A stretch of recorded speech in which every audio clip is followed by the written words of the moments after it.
sọ pé nǹkan tó bá bá lọ́wọ́ èèyàn lèèyàn máa ń fowó ṣe. There are people who are not promiscuous now because they are poor. Are you with me?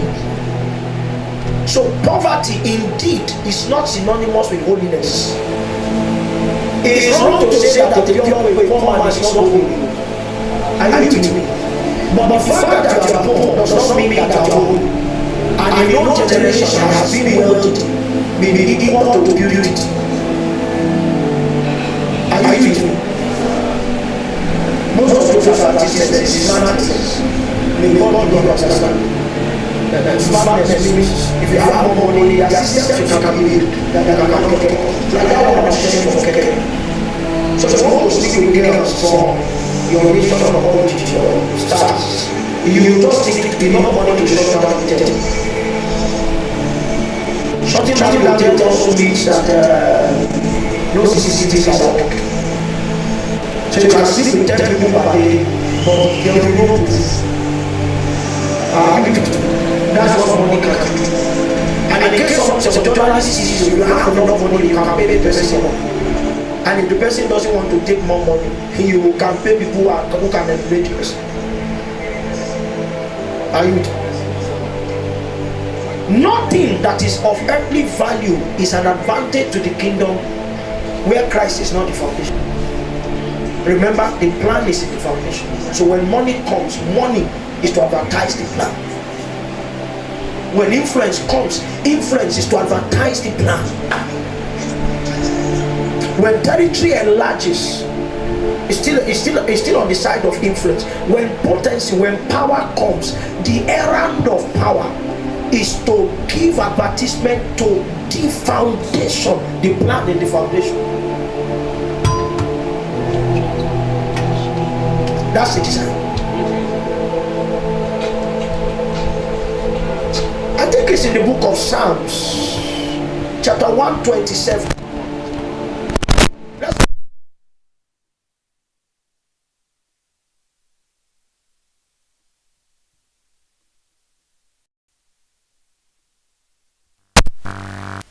I'll be strong. Then I'll now sleep again in the afternoon, and I'll be strong for the evening. I'll now sleep for 2 days. So I'll be good. I've been our pastor. So you preach on Tuesday. I'm asking. That myself has not preached before. Okay, I preached once. Very fairy preaching. So we'll talk. Since you came here now, it means you can preach on Tuesday. I've been now. Yes, now. I just talked about Sunday women now. Okay, I'm supposed to think long. You are ready now? Oh yeah, Jay, you come and continue. Psalm 127. Meanwhile, Dami, prepare. I'll let you know when, but it's soon. Either Tuesday or Sunday. I know the fire has increased. Now, once you marry, you are stronger. How many people know that? The Bible says 2 are better than 1. So as he's preaching, his wife will be putting fire. So either this Tuesday or next week Sunday. Thank you for coming. Means you are ready now. All right.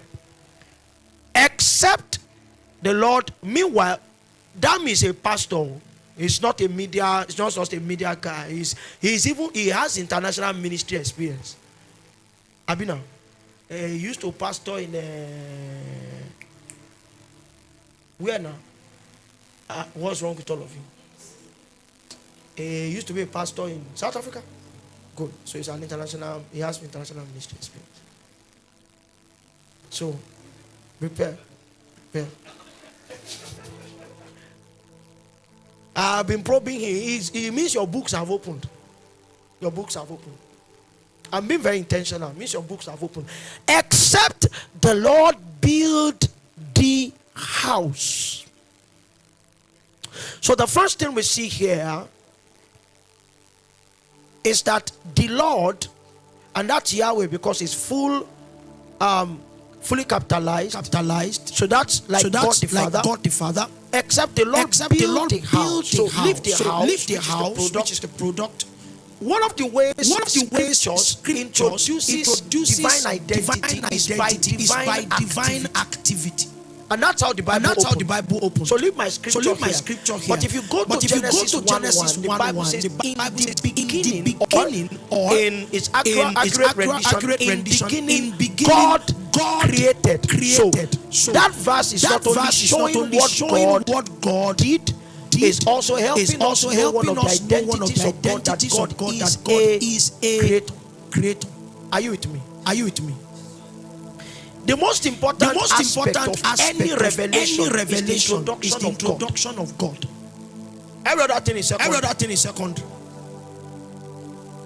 If it is kingdom, the awareness of the king is a foundational knowledge that you need.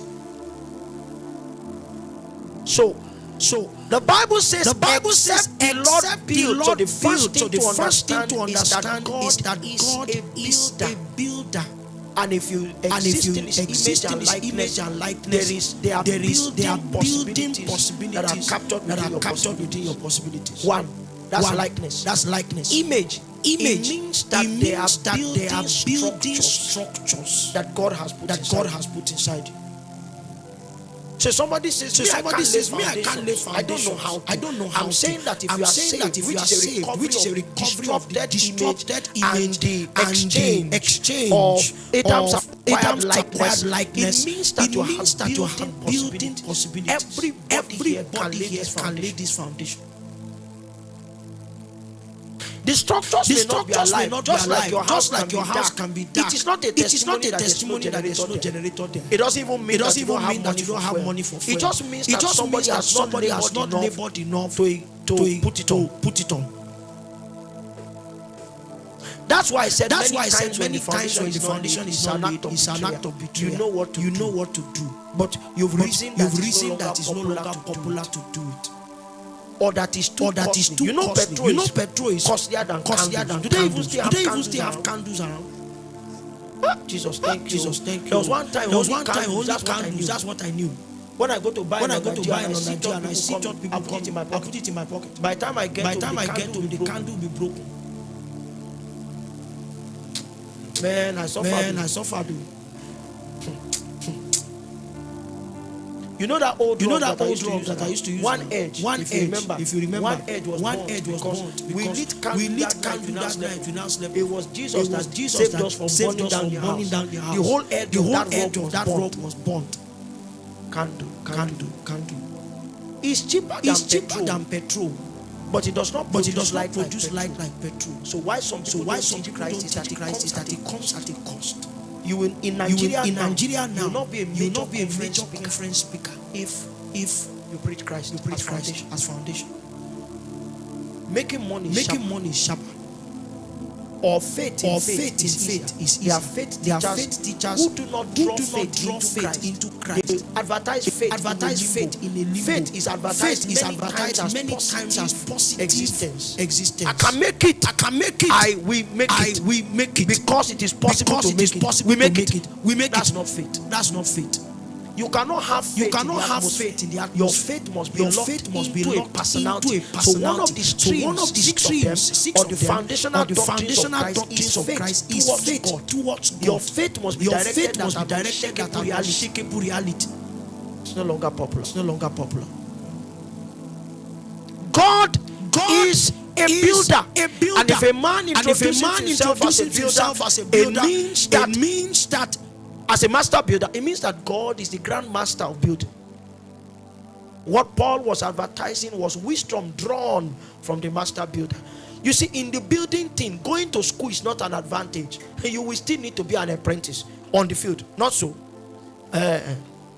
You can come with your calculations, but you will see people who calculated for buildings and they are in prison now because they killed people with the buildings. So when you get to site, they will tell you that thing you learned in school is knowledge. This is the wisdom. The product here is a house, and it can be a family, it can be an association, it can also be the church, because the church is also a spiritual house. It's actually called the house of God. If it is a house, it's a multifunctional structure. That's what a house is. When people are involved, it now becomes marital relationships, family relationships are involved. The house morphs and becomes what? a home. Are you with me? Yes. But is house of assembly, is it human beings that live there? It just means it's a multifunctional structure. If that is what you want to build, if God is not the one building it, the Bible says your labor will harvest vanity. I wish that what the Bible said was that it will be impossible to build. It will have been safer. Because it means now you can arrive at a house, you can come to celebrate what you call housewarming. Abi? But if God has not built it, you will reap the wind. There will be no reality.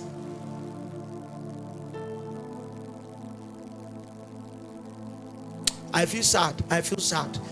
And because if you sit down and you have discernment, you must not always say it. If you have discernment, you will see houses that are standing in glory that God did not build. The emphasis advertises that God never came here. But they are houses of excitement. They are houses that advertise affluence. Some of them also advertise poverty, because God is not a God of the poor alone. He is also the God of the rich. I mean that the fact that the church is fine does not mean that God is there. And the fact that the church is fine does not mean that God is not there. God is not averse to fine or unfine. You know, many years ago, we used to console ourselves with our churches are small. God got all those big things. God is not there. There are small things too that God is not. And the disadvantage is small. Because in the big thing, if you know how to manipulate people, they can create look-alike God realities. If the house is small, it means that if God is not for you, you are on your own. You know that if you ask God, we need money for something, there are many. There's a way you can convert your statistical data into money. If everybody brings 3,000 naira, we can raise 10 million.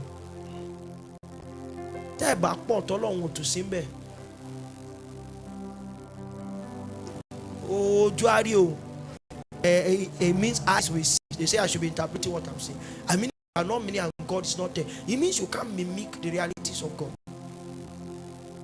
In case you want to mimic, you don't have the manpower. And God is not there. Somebody is playing keyboard, somebody is playing drum. You are ministry. Who will fake falling down? Ever Stodola? No, because if the person is falling down, the person needs somebody to carry. If you have manpower to fall, you don't have power to carry. Your liabilities will be many, and people will advise themselves, Pastor, let's use another thing to show that the Holy Ghost is here. But in a house of numbers, they have an advantage.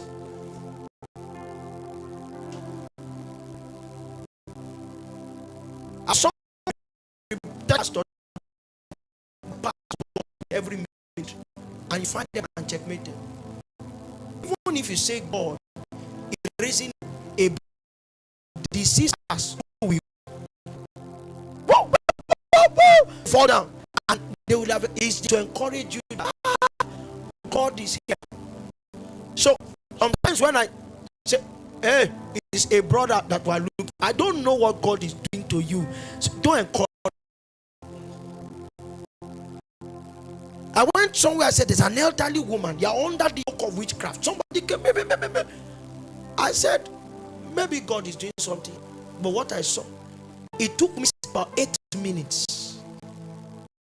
It was when I traveled early that what I'm seeing is an elderly woman. Then another from my side, I said, no. These lights that advertise the strength of witchcraft are on my left side. My spiritual father taught me, Tolu, once God impresses something in your heart, insist that it will happen.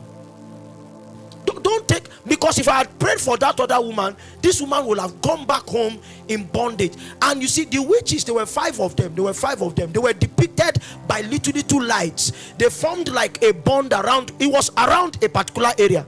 She needed to go free. That's why he sent me. And so as long as the lights were still there, they came to build a hedge around her. Nothing that you did reached her. So I had to insist for almost 8 minutes until the hand of the Lord took over her. And I told her, by the time you get home, there will be news. Because if a witch is bound to her craft, there will be no redemption if you try to separate it. the soul is lost also.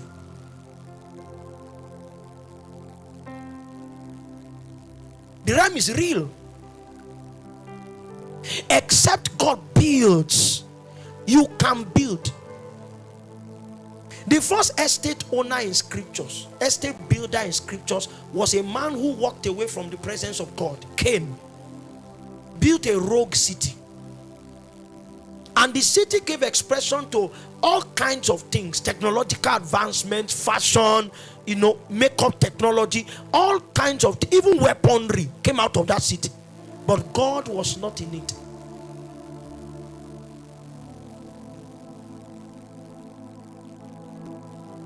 How we know that God is in it is that we need to probe foundations. We need tools to probe foundations. I was ministering for Damlola some years ago. Meanwhile, I had an invitation from another minister to minister for him. And that time, I must confess, I will pray, but it's not like now. Now I'm more intentional about my invitations. That time, you saw most invitations as God don't help us. 3 states away, sent me an invitation, sent him a picture. They had done banners in that city. It was in a campus meeting. I think he was seeking penetration and heard that there was this guy, so they hired me for the meeting, and I was willing to go. The mistake he made was that he came for Damlola's meeting. I think I was ministering in that meeting, maybe with Femi Lazarus or so. So after the meeting, Pastor Femi that time was greeting people, I was greeting people. Then the man now came to me. Bro, I'm the one that invited you in the nearby city. Oh, okay, it's you. I'll be in your meeting. That was what I was doing. There's this finger, it's a spontaneous thing, it's not a cultic thing. I'll be in your meeting. And he now stretched his hand. He immediately shook my hand. My hand discerned his foundations, that he had built that church on that ministry on darkness. So I now said, there's something I'll discuss with you. You hear from me. Should we book your hotels? What would you like to eat? I said, don't book hotel here too. You are not coming. I will come, but we have a discussion. So when I got back, it was just 2 weeks to the meeting, and I called. I said, sir, I just want to confirm that I'm not coming. He said, but I booked the hotel. I said, I told you not to book it. Well, I even paid the caterer. I said, I told you not to pay for food. You may need to find how to collect your money or do anything. But me, I will never preach for you. The next question he asked me was, do you even hear from God at all? Huh? So I said, so you wanted to invite a man who did not hear from God? Go and hear again. I said, it's my hearing again. But what's the issue? And I told him, is your church not built on darkness? I want a yes or a no answer. It's almost 6 or 7 years. I've not got him answer. I know some people will say, oh no, it doesn't matter. Once I'm in the light, I can. Jesus' feet were guided. Some battles are unnecessary. They will waste your energy, they will waste your time, they will divert your attention. And you could have escaped them by just staying on track. Are you with me? They told us very early in ministry that if it's not built on Jesus, it will not last. Last has many definitions. So you will think that in 2 years they will close their doors. There are churches that have been around for 30 years and Jesus does not know them. So there is no doctrinal explanation to how long a false church can last. We planted wheat, not tares. Let's uproot it. Jesus said, in uprooting the tares, it will affect the wheat. Let them grow together until the harvest. Some people's harvest is 100 years. It means that church will be doing anniversary and ranking ministers will go and preach for Satan. On the strength of, if it has long existed, it is God. No, that's not how a church is known. It's the foundation. What is it built on? What does he advertise? The Christ. The Christ. The Christ is one of the obsessions I came back with from Cameroon. That Jesus has been locked out of church, and our labor now is to bring him back to the center. So most of my personal studies are built into a subject I call the centrality of the Christ. Maybe I'll share a few things with you tomorrow. He's not only the foundation, he's the head. So it means he covers it. He's the foundation. It means up and down is Jesus. He's the one in front. He also comes behind. He is the pillar in the middle. And according to Colossians chapter 1, he also fills all. It means the total reality of a church is Christ. Any other thing will weaken the church. Those who have made him foundation must understand that he's also the structure. So you find out in 1 Peter chapter 2 that he was called the living stone. We're called lively stones. More original translators decided to shift away, because in the original writings, subsequent translators, in the original writing, you find out that the word living and the word lively are the same word. So it is unto a living stone that we have come, and we also are living stones. That's what Peter said. So the concept of lively is to leave Jesus in a class of his own. Meanwhile, my own Bible says, he that sanctifieth and they that are sanctified are of the same kind. So he's not afraid to call us brethren. What God is producing in the believer is not a lesser dimension. What Jesus came to advertise is who you are in exactness. Outside is deity.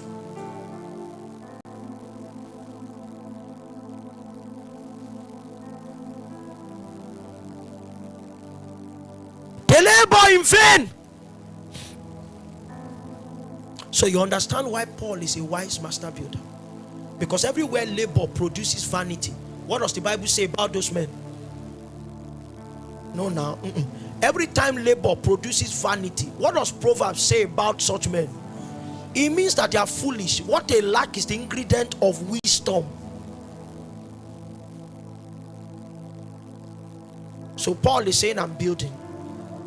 And the reason why I built successfully is that I derived my essence from what God is building. When we come tomorrow, if I have the time, I will show you God's contribution in building, where it starts from. If it is God building, it will be Alpha and Omega, or Alpha Omega. The design starts from him, and it's littered in scriptures. So the wisdom that Paul advertised is because what I built was not in vain. If it was in vain, I would have been a foolish man, because the labor of the foolish wearied all of them. Are you with me? Because they do not know the way into the city. So a time has come for everyone, in case there are other ministries here, everyone needs to evaluate what they have built. Everyone needs to evaluate what they have built. If Christ is not the center focus, there's a humanistic gospel that is going around now, that it looks as if everything that God is doing is about man, and is anti the spirit of scriptures. One of my golden verses is Revelations 4:11. For thou hast created all things, and for thy pleasure they are and were created. It means God did not create you essentially to be pleasured. Your life is not an end. Your life is a means to pleasure him.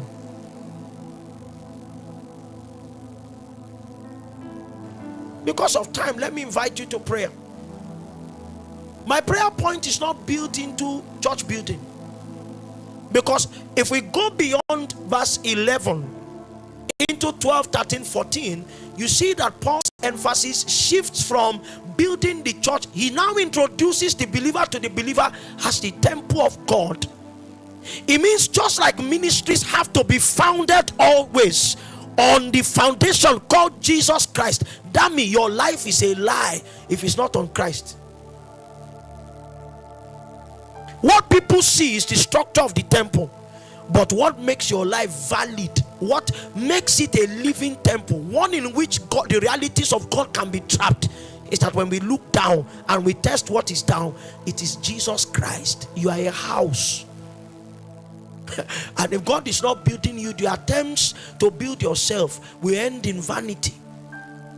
And we have found out that Jesus expressing how God builds, God's first investment is not in blocks. God's first investment is in foundation. And for everything that God builds, the foundation is the same: Jesus Christ. If the house is a career, Jesus Christ. If it's a marital relationship, Jesus Christ. If it's a business enterprise, Jesus Christ. That's the only thing that can trap life, and that's the only thing that the gates of hell cannot prevail against. Everything will die ultimately. So if you want immortality for what you are doing, the foundation must be Christ. You want to bow down your heads and speak to the Lord. You want to speak to the Lord. In case you are built outside that model, it's a time to get back to Jesus. You will need to ask him for help to tear down the structure so that you can relay the foundations. There's also a cry for those who have been attempting to lay this foundation, Jesus Christ, and you are becoming exasperated. You look as though you are the only one. People are wondering why you are laboring, and you are